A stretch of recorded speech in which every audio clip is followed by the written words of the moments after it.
इतिहास गवाह है कि सत्ता का नशा अक्सर रिश्तों के खून से ही शांत होता है। लेकिन 28 फरवरी 1572 का वो दिन मेवाड़ के इतिहास में एक अजीब विडंबना लेकर आया था। एक तरफ गोगुंदा के शमशान में महाराणा उदय सिंह की चिता धू धू कर जल रही थी और दूसरी तरफ राजमहल में उसी आग की गर्मी से बेखबर एक नया राजा अपनी पगड़ी कस रहा था। पिता की राख अभी ठंडी भी नहीं हुई थी कि बेटे को सिंहासन की गर्मी सताने लगी थी। यह केवल एक राजा के बदलने की कहानी नहीं थी, ये मेवाड़ के अस्तित्व के बचने या मिट जाने की कहानी थी। शमशान घाट पर खड़े सामंतों की आंखों में आंसू सूख चुके थे और उनकी जगह अंगारों ने ले ली थी। उन्हें पता था कि अगर अगले कुछ पलों में उन्होंने इतिहास को अपने हाथों से नहीं बदला तो मेवाड़ का सूर्य हमेशा के लिए मुगलों के अंधेरे में खो जाएगा।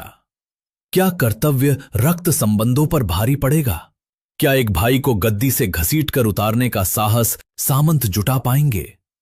गोगुंदा की हवाओं में बारूद की गंध थी और एक ऐसे राज तिलक की तैयारी हो रही थी जो फूलों से नहीं बल्कि बगावत से शुरू होने वाला था। गोगुंदा का शमशान घाट उस दिन भारी मनहूसियत में डूबा हुआ था। चिता की लपटें आकाश को छू रही थीं, लेकिन वहां मौजूद मेवाड़ के प्रमुख स्तंभों रावत कृष्णदास चुंडावत, ग्वालियर के निर्वासित राजा रामशाह तंवर और जालोर के अखैराज सोनगरा का ध्यान आग पर नहीं बल्कि भविष्य पर था। रावत कृष्णदास, जो सलूम्बर के जागीरदार थे और जिन्हें मेवाड़ के राजा का चुनाव करने और उनका राज तिलक करने का पुश्तैनी अधिकार प्राप्त था, वे बेचैन थे। उन्होंने अपने साथी सरदारों की ओर देखा और एक भारी सन्नाटे को चीरते हुए कहा, वीरों, महाराणा उदय सिंह जी हमारे स्वामी थे। उनका निर्णय शिरोधार्य होना चाहिए था, लेकिन उन्होंने ये निर्णय एक राजा की तरह नहीं बल्कि एक मोहग्रस्त पिता की तरह लिया है। जगमाल में न तो रणभूमि का कौशल है और न ही राज दरबार की समझ। अगर आज हमने भावनाओं में बहकर उसे गद्दी सौंप दी तो कल हमें अकबर की गुलामी स्वीकार करनी पड़ेगी। उनकी आवाज में एक ऐसी चेतावनी थी जिसने वहां खड़े हर योद्धा की रूह कंपा दी। वे सब जानते थे कि आमेर और मारवाड़ का क्या हश्र हुआ था। वे मेवाड़ को मुगल हरम का हिस्सा नहीं बनने दे सकते थे। वहीं उस जलती चिता के सामने एक अघोषित और ऐतिहासिक निर्णय लिया गया। परंपरा को तोड़कर ही सही धर्म और राष्ट्र को बचाया जाएगा। सामंतों ने अपनी तलवारें कसीं और शमशान से सीधे राजमहल की ओर कूच किया। उनके कदमों की धमक बता रही थी कि वे अब याचना करने नहीं बल्कि न्याय करने जा रहे हैं। उधर राजमहल के अंदर का दृश्य बिल्कुल विपरीत और अपमानजनक था। जगमाल अपनी मां रानी धीरबाई भटियाणी रानी के प्रभाव और कुछ चापलूस दरबारियों के बीच घिरे हुए राज सिंहासन पर बैठने के लिए तैयार हो रहे थे। वे दर्पण में अपनी छवि देख रहे थे, खुश थे कि बिना युद्ध लड़े उन्हें राज्य मिल गया। दरबारी चारण उनकी झूठी प्रशंसा में गीत गा रहे थे, लेकिन उन गीतों में वीरता नहीं चापलूसी की गंध थी। जगमाल को लग रहा था कि भाग्य ने उन्हें राजा बना दिया है, लेकिन वे ये भूल रहे थे कि राजपूतों में राजा भाग्य से नहीं बल्कि अपनी तलवार की धार और त्याग से बनता है। जैसे ही जगमाल मुख्य हॉल में सिंहासन की ओर बढ़ा, अचानक महल के विशाल दरवाजे एक जोरदार आवाज के साथ खुले। सामंतों का वो समूह जिनके कपड़ों पर अभी भी शमशान की धूल और राख लगी थी, आंधी की तरह दरबार में दाखिल हुआ। वातावरण में अचानक सन्नाटा छा गया, संगीत रुक गया, नर्तकियां सहम गईं। जगमाल ने इस हस्तक्षेप को अपना अपमान समझा। उसका चेहरा गुस्से से लाल हो गया। उसने चिल्लाकर पूछा, अंतिम संस्कार से सीधे दरबार में, वो भी बिना आज्ञा के? ये किस तरह की धृष्टता है? तब रावत कृष्णदास आगे आए। उनकी आंखों में एक ऐसा तेज था जिसके सामने जगमाल की नजरें झुक गईं। उन्होंने न कोई भूमिका बांधी न कोई क्षमा मांगी। उन्होंने बेहद सख्त और स्पष्ट शब्दों में कहा, कुंवर जगमाल, मेवाड़ की गद्दी कोई विलास की वस्तु नहीं है, ये कांटों का ताज है। ये गद्दी उसकी है जो मेवाड़ की रक्षा के लिए अपना सब कुछ न्योछावर कर सके, न कि उसकी जो इसका सौदा कर दे। आप इस भार को उठाने के योग्य नहीं हैं। जगमाल हक्के बक्के रह गए। उन्होंने अपने अंगरक्षकों को आदेश देने की कोशिश की, लेकिन किसी ने एक कदम भी नहीं बढ़ाया। पूरी सेना, पूरा दरबार जानता था कि असली वारिस कौन है। इससे पहले कि स्थिति गृह युद्ध में बदलती, रावत कृष्णदास ने जगमाल का हाथ पकड़ा, एक राजा का हाथ, और उन्हें सिंहासन से शारीरिक रूप से नीचे खींच लिया। ये एक अभूतपूर्व घटना थी। एक सामंत द्वारा राजा को गद्दी से उतारना राजद्रोह हो सकता था, लेकिन उस समय यह सबसे बड़ी राष्ट्रभक्ति थी। अपमान, क्रोध और शर्मिंदगी से भरकर जगमाल ने दरबार छोड़ दिया। जाते जाते उनकी आंखों में जो प्रतिशोध की आग थी, वो बता रही थी कि ये लड़ाई अभी खत्म नहीं हुई है। वे सीधे वहां से निकले और अपने कुछ वफादारों के साथ अजमेर की तरफ घोड़े दौड़ा दिए, अकबर की शरण में। घर का भेदी अब लंका ढाने निकल चुका था। अब सबसे बड़ा सवाल था, प्रताप कहां हैं? क्या उन्हें इस विद्रोह की खबर है? प्रताप इन सब राजनैतिक घटनाओं से कोसों दूर महल के एक एकांत कक्ष में, या शायद नदी के किनारे, अपने पिता की यादों में डूबे हुए थे। उनकी आंखों में आंसू थे। उन्हें सत्ता का रत्ती भर भी मोह नहीं था। वे तो शायद ये भी सोच रहे थे कि अब वे एक साधारण सामंत की तरह मेवाड़ की सेवा करेंगे।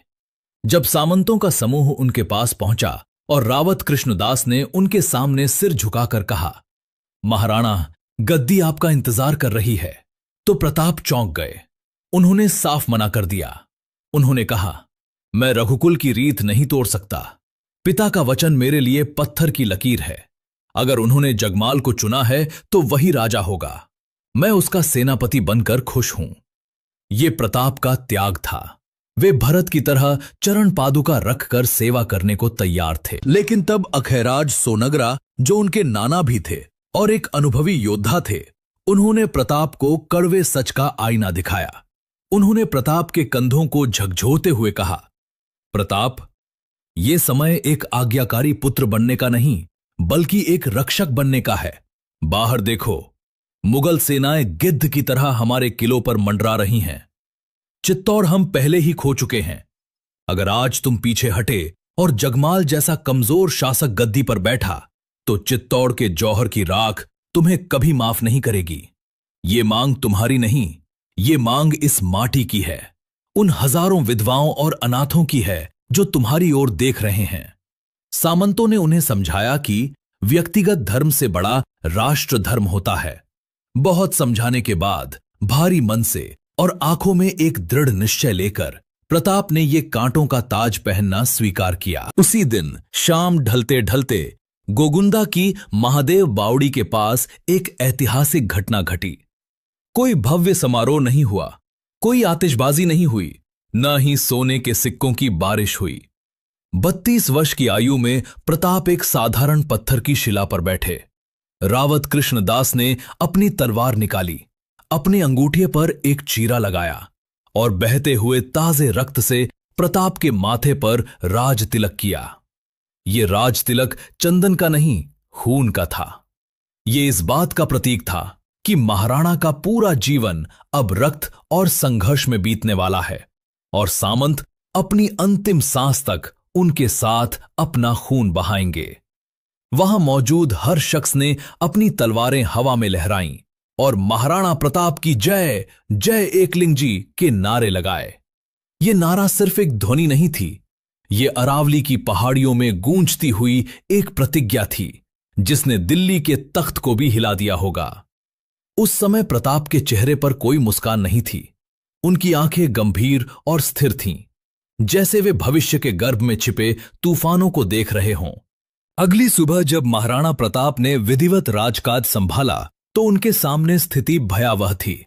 विरासत में उन्हें क्या मिला था? एक उजड़ा हुआ राज्य। मेवाड़ की राजधानी चित्तौड़गढ़ मुगलों के पास थी। उपजाऊ जमीनें छिन चुकी थीं। खजाना लगभग खाली था।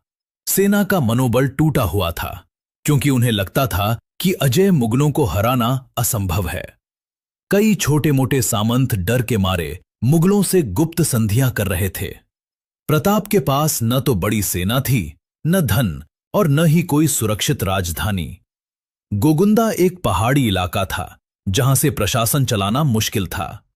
लेकिन प्रताप के पास एक चीज थी जो अकबर के खजाने में भी नहीं थी, अटूट आत्मबल और प्रजा का बेशर्त प्रेम। प्रताप ने अपनी पहली ही सभा में जो भाषण दिया, उसने सोए हुए राजपुताना स्वाभिमान को जगा दिया। यह भाषण किसी मखमली सिंहासन से नहीं दिया गया था। उन्होंने अपनी सरदारों की आंखों में आंखें डालकर करवा सच बोला। उन्होंने कहा, मेरे वीर साथियों, मैं आपको धोखा नहीं दूंगा। मैं आपको सुख, शांति, जागीरें और धन का वचन नहीं दे सकता। मेरे पास आपको देने के लिए सिर्फ संघर्ष है, भूख है और अनिश्चितता है। हमारा रास्ता बहुत मुश्किल है। हमें महलों को छोड़कर जंगलों में रहना पड़ सकता है। सोने की थालियों की जगह पत्तलों पर खाना पड़ सकता है और मखमल की जगह घास पर सोना पड़ सकता है। लेकिन मैं आपको एक वचन देता हूं, जब तक मेरे शरीर में रक्त की एक भी बूंद है, ये सिर किसी तुर्क के आगे नहीं झुकेगा। हम मर जाएंगे, मिट जाएंगे, लेकिन अपनी आत्मा का सौदा नहीं करेंगे। उनके शब्दों में ऐसा जादू और सच्चाई थी कि वहां बैठे हर सरदार ने उसी क्षण अपनी पगड़ी उतारकर प्रताप के चरणों में रख दी और कसम खाई कि वे अपने परिवारों का मोह त्याग कर अंतिम सांस तक उनके साथ लड़ेंगे। प्रताप ने समय बर्बाद नहीं किया। उन्होंने तुरंत एक नई रणनीति पर काम शुरू कर दिया। उन्होंने सबसे पहले सामाजिक बेड़ियों को तोड़ा। उन्होंने देखा कि मुगलों की विशाल संख्या के सामने राजपूतों की संख्या कम है, इसलिए उन्होंने भील समाज को गले लगाया। वे जानते थे कि अरावली के जंगलों में मुगलों से लड़ने के लिए भीलों से बेहतर कोई योद्धा नहीं हो सकता। उन्होंने भील नेता राणा पूंजा को अपना सेनापति बनाया और उन्हें राणा की उपाधि दी, जो उस समय के सामाजिक ढांचे में एक क्रांतिकारी कदम था।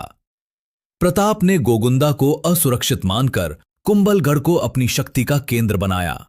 उन्होंने गुप्तचरों का एक जाल बिछाया ताकि अकबर की हर हरकत की खबर उन तक पहुंच सके। वे जानते थे कि जगमाल खाली हाथ नहीं बैठा होगा। वो अकबर के दरबार में पहुंच चुका होगा और मेवाड़ के गुप्त रास्ते बता रहा होगा। उधर दिल्ली और आगरा में जब जलालुद्दीन मोहम्मद अकबर को यह खबर मिली कि उदय सिंह की मृत्यु के बाद मेवाड़ झुका नहीं, बल्कि एक और अधिक जिद्दी और स्वाभिमानी राजा गद्दी पर बैठ गया है, तो वो हैरान रह गया। अकबर ने सोचा था कि चित्तौड़ की तबाही के बाद मेवाड़ की रीढ़ टूट चुकी होगी। उसे लगा था कि प्रताप भी अन्य कछवाहा या राठौड़ राजाओं की तरह डर कर संधि कर लेंगे और उसके दरबार में मनसबदार बन जाएंगे। लेकिन प्रताप की इस दृढ़ता ने अकबर की रातों की नींद हराम कर दी थी। अकबर एक चतुर राजनीतिज्ञ था।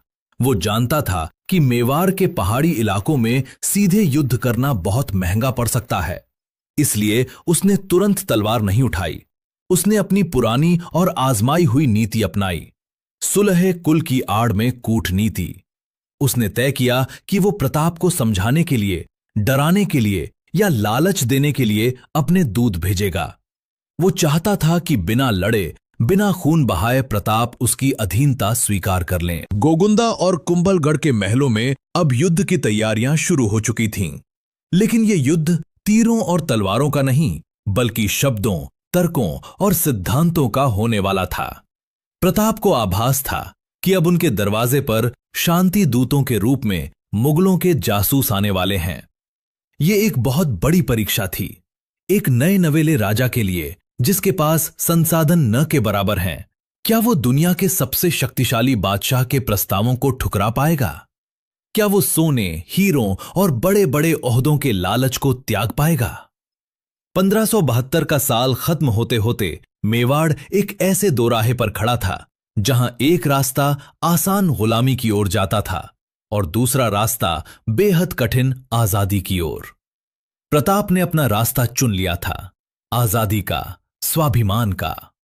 लेकिन उस रास्ते पर चलने की कीमत कितनी बड़ी होगी, ये अभी न तो प्रताप जानते थे और न ही अकबर। प्रताप राजा तो बन गए, लेकिन अब उनका सामना सिर्फ तलवारों से नहीं, बल्कि अकबर की सबसे खतरनाक चाल, मीठी कूटनीति से होने वाला था।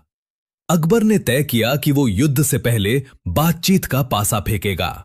उसने एक नहीं, दो नहीं, बल्कि 4 बार अपने सबसे शाही और चतुर दूतों को प्रताप के पास भेजा। इन मुलाकातों में क्या हुआ, जलाल खान, मानसिंह, भगवंत दास और टोडरमल, ये 4 लोग प्रताप को क्यों नहीं झुका पाए?